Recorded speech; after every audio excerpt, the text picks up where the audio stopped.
ஞாயிற்றுக்கிழமை காலையில் சுட சுட முட்டை தோசையும் போட்டி கிரேவியும் சாப்பிட்டா எப்படி இருக்கும்? வாங்க சூப்பரான ரோட் ஸ்டைல் போட்டி கிரேவி எப்படி செய்யலாம் சொல்லி பார்க்கலாம். ரொம்ப சிம்பிள் ரெசிபி. இது என்ன போட்டி க்ளீன் பண்ணுறது மட்டும் தான் நம்மளுக்கு வேலை. ஆல்ரெடி நான் போட்டி எல்லாம் எப்படி க்ளீன் பண்ணலாம் சொல்லி போட்டிருக்கேன்.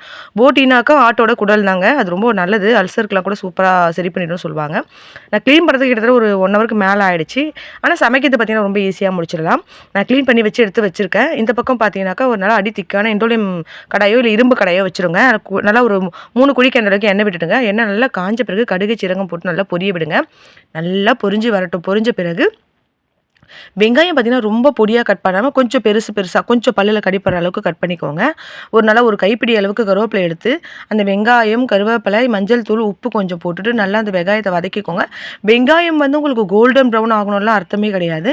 நீங்கள் நார்மலாக ஓரளவுக்கு அது ஒரு கண்ணாடி பதம் செவந்தாலே போதும்.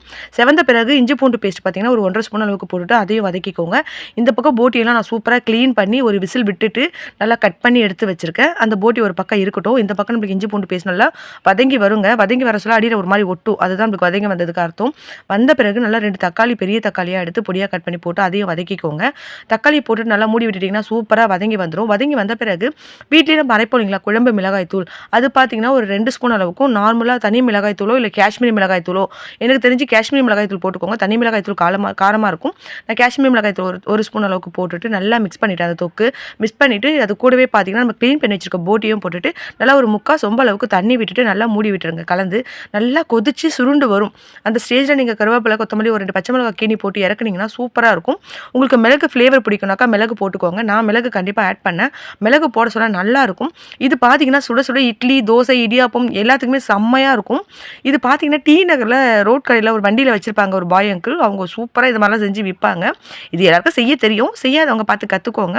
நிறைய பேர் இதை க்ளீன் பண்ண பால் மாறுவீங்க. க்ளீனிங் வீடியோவும் நான் கொடுத்துருக்கேன்.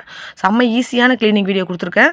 பார்த்துட்டு கண்டிப்பாக ட்ரை பண்ணி பாருங்கள். இந்த ரெசிபி உங்களுக்கு பிடிச்சிருந்ததுன்னா மறக்காமல் லைக் பண்ணிவிட்டு ஷேர் பண்ணிவிட்டு சப்ஸ்கிரைப் பண்ணிவிட்டு போங்க. எல்லாருக்கும் ஷேர் பண்ணுங்கள் கண்டிப்பாக.